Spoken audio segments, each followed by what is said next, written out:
avec béquille ou sans béquille, notre vie, ça se développe surtout beaucoup en fonction de l'autoreprésentation qu'on a de nous-mêmes. Et quelle relation entre cette autoreprésentation qu'on s'est construit au fil du temps et la représentation du monde qu'on a? Est-ce que dans ces jeux de représentation, l'idée de la mort et l'idée de Dieu ont quelque chose à voir? Alors d'abord, notre représentation du monde ou des événements. Bon, ça, vous le savez bien, il n'y a pas de fait, il n'y a que des interprétations. Et que ce qu'on appelle la réalité, cette réalité, elle est construite. Elle est construite par l'instrument qui regarde la réalité. C'est-à-dire n'importe quel scientifique dira que ce qu'il voit, ce n'est pas la vérité, c'est pas la réalité, c'est ce que ces instruments peuvent voir, peuvent percevoir du réel. Et ces instruments sont toujours limités. Donc on a toujours une perception limitée ou relative de l'absolu réel. Mais ce n'est jamais la réalité, ce ne sont que des perceptions.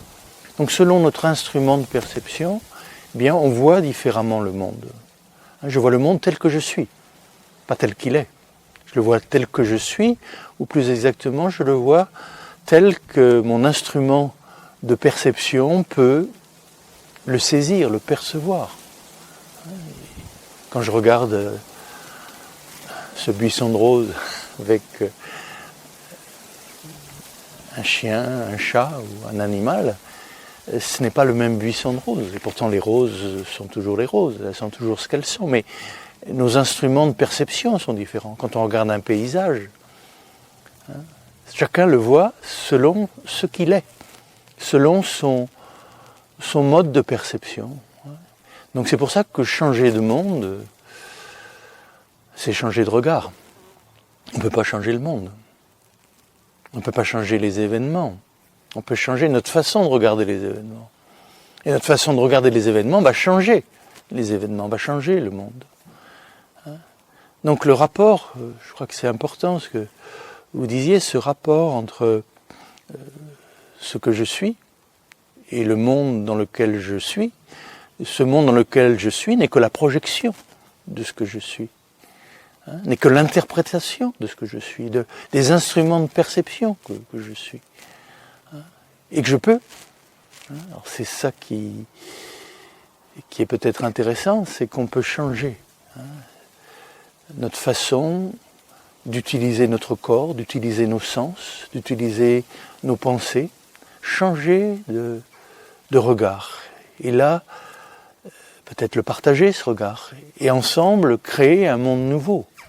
C'est-à-dire une croisée des regards qui va être nouvelle, une autre façon de considérer la réalité. Mais la réalité elle-même, elle est ce qu'elle est. On ne peut rien y ajouter, on ne peut rien y enlever. Le tout est toujours le tout. On n'ajoute rien à tout. On n'enlève rien à tout. L'être est toujours là, il est toujours ce qu'il est. Mais notre façon de le regarder, ça peut peut-être changer. Et bon, toutes les grandes traditions spirituelles de l'humanité, justement, sont des invitations à changer de regard. Le réel est toujours le réel. On pourrait dire Dieu est... si Dieu, c'est pour nous la réalité, l'infinie réalité, elle est ce qu'elle est. Je suis qui je suis. L'être, il est ce qu'il est. Mais tous les prophètes, tous les sages de toutes les traditions vont nous apprendre à mieux voir le réel tel qu'il est, sans projection. Et tout ce qu'on a étudié, tout ce qu'on a appris, encore une fois, ce sont des mots, ce sont des images qu'on projette sur le réel, qui fait qu'on l'interprète. Est-ce que c'est possible de voir quelque chose sans l'interpréter ? Et ça, je crois que c'est tout le travail de la méditation, c'est-à-dire apprendre à regarder les choses silencieusement. Voir les choses silencieusement. Penser silencieusement. penser silencieusement, c'est penser sans penser. C'est la pure conscience. Hein?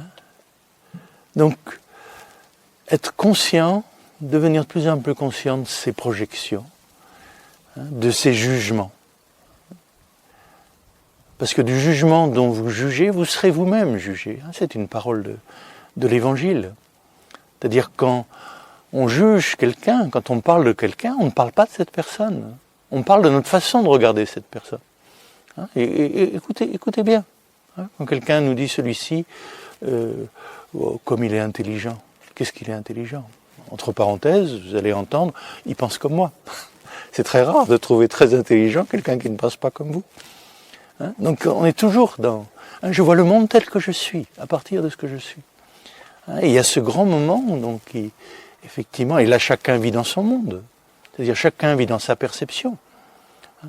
Jusqu'au moment où, effectivement, je peux voir les choses, peut-être m'approcher hein, de ce qu'elles sont, avec un regard silencieux, une intelligence silencieuse, un cœur silencieux. Et à ce moment-là, c'est l'apocalypse. Hein, apocalypsis, c'est-à-dire le dévoilement.